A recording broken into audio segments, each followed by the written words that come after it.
Imagine a future where firemen do not put out fires, they start them.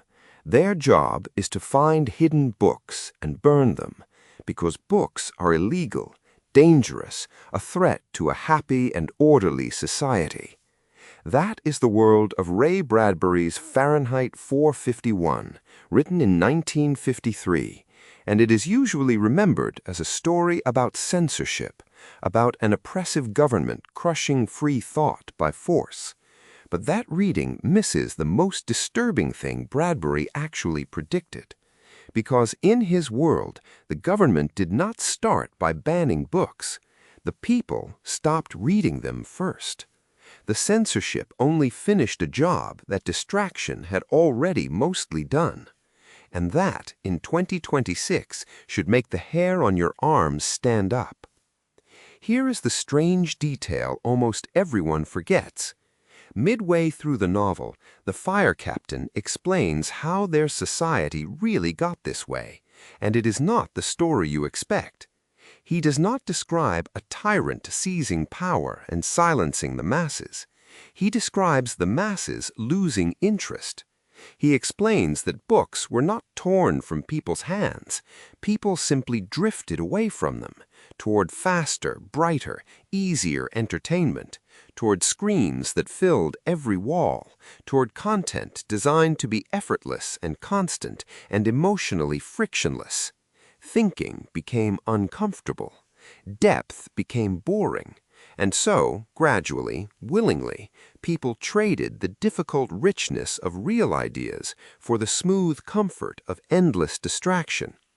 By the time the burning started, there was almost nothing left to defend, because the audience had already abandoned the thing being destroyed.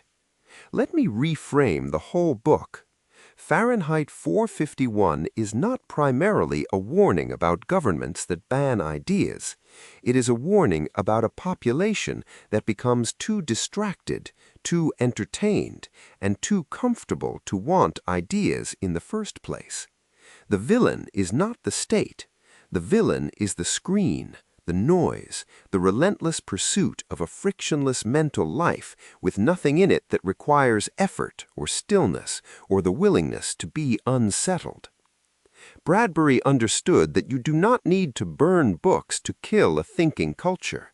You only need to give people something easier and wait. The fire is almost a mercy at that point. The death happened long before, quietly, one distracted evening at a time. To feel how prophetic this is, look at the wife of the main character, Mildred. She spends her days surrounded by enormous wall screens she calls her family, immersed in interactive entertainment that asks nothing of her and gives nothing real back. She wears small audio shells in her ears at all hours, a constant stream of sound flowing directly into her, so there is never a moment of silence in which a difficult thought might form. She is, by the standards of her world, normal. She is also profoundly empty, anxious, and disconnected, though she has no language to name it, because the noise never stops long enough for her to notice the hollowness underneath. Bradbury wrote this character in 1953, before the technology existed, and he described with eerie precision a person scrolling herself into numbness with earbuds in. He was not predicting a gadget, he was predicting a relationship with our own attention. The psychology here is no longer speculative. We have a growing body of research on what happens to a mind in an environment of constant, frictionless stimulation. Sustained attention erodes. The capacity to sit with a single difficult idea weakens. We become uncomfortable with silence and boredom, the very states in which reflection and original thought tend to happen. Studies on the simple ability to be alone with one's thoughts without any device or distraction find that many people now find even a few minutes of it genuinely unpleasant, sometimes choosing mild discomfort over sitting quietly with their own mind. Bradbury called this decades early. A culture that cannot tolerate its own silence will reach for the noise every time. and a mind that always reaches for the noise slowly loses the muscles that thinking requires. Now look honestly at your own day. How long has it been since you sat with a single idea, uninterrupted, long enough for it to actually unfold? How many of your waking hours have a stream of something flowing into your eyes or ears, filling every gap, leaving no silence in which a real thought might surface? We have not been forced into this. No fireman came. We walked toward it the same way Bradbury's people did, because it is easier and brighter and more comfortable than the alternative, and because the alternative, sitting with our own unentertained mind, has started to feel almost intolerable. The burning in the novel is loud and dramatic. The thing Bradbury was actually afraid of is silent, and it is happening in the palm of your hand. There's a saying in Uzbek culture that an empty pot makes the loudest noise. It's usually said about people who talk much and know little, but it lands strangely well here.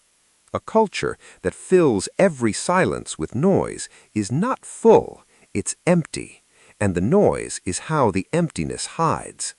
Bradbury's whole society is an empty pot ringing as loudly as it can, terrified of the quiet in which it might have to hear how little is actually inside.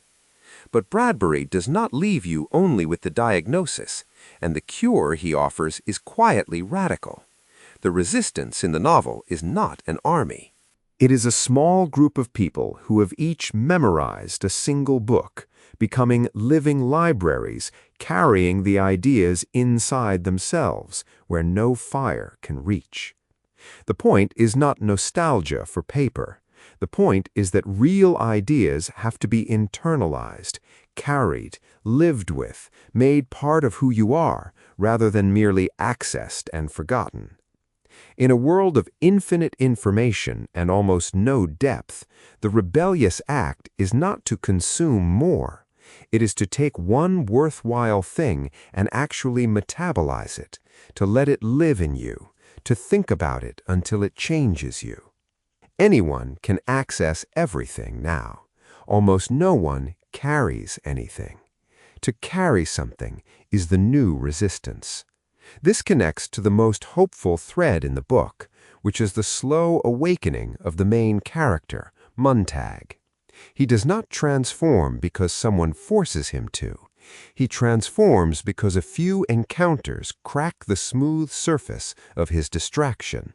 A curious young neighbor who asks real questions, a glimpse of a person willing to die rather than abandon her books, a quiet suspicion that the constant noise had been hiding something from him. Once the crack opens, he cannot close it. He starts to want the difficult thing, the real thing, even though it costs him everything comfortable. Bradbury is telling you that the pull toward depth is still in there, under the noise, and that it only takes a few genuine encounters to wake it. The capacity to think deeply is not dead in you, it is dormant, and dormant things can be revived. I want to add a careful word because it would be easy to turn this into simple shame about screen time, and that is too small.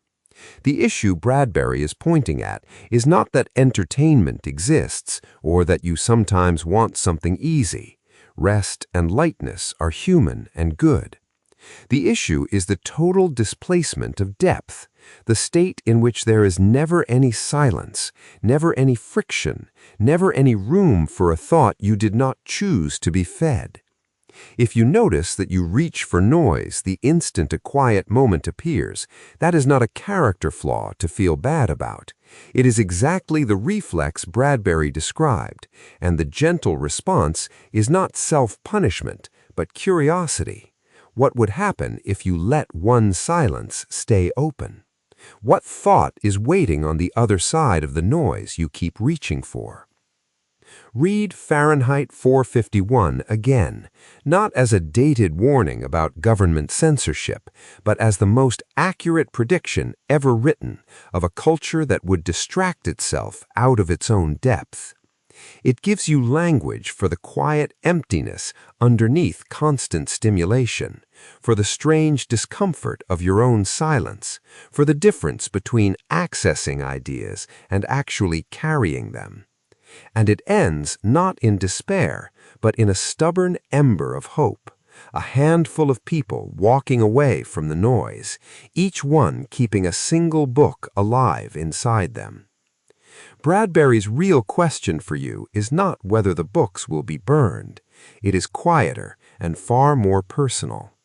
In a world engineered to fill every silence, what is the one idea worth enough to you that you would carry it inside yourself and sit in the quiet long enough to let it change you? There is a detail in Bradbury's vision that has aged into something close to prophecy, and it concerns the speed of the entertainment itself. The captain describes how everything in their culture was gradually sped up, compressed, simplified, how books were first abridged, then summarized, then reduced to a single line, then a caption, until nothing was left that required sustained attention to absorb.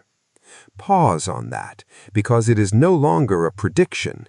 We live inside a feed engineered to deliver meaning, or the feeling of meaning, in ever shorter bursts, each one optimized to be consumed and discarded in seconds before the next arrives. The trend Bradbury described as the prelude to a thinking culture's death, the relentless compression of everything into faster and shallower forms, is not a dystopian flourish anymore. It is the default texture of an ordinary afternoon. And the danger he identified is not that any single short thing is harmful, but that a mind fed only on the compressed and the instant slowly loses its appetite and its capacity for anything slower, until the long, difficult, rewarding forms of thought come to feel not just boring, but almost impossible. The erosion is gradual enough that you do not notice it happening, which is precisely what makes it the quiet catastrophe Bradbury feared, rather than the loud one we keep watching for. Tell me in the comments, when was the last time you sat with a single idea, with no screen and no sound, long enough for it to unfold?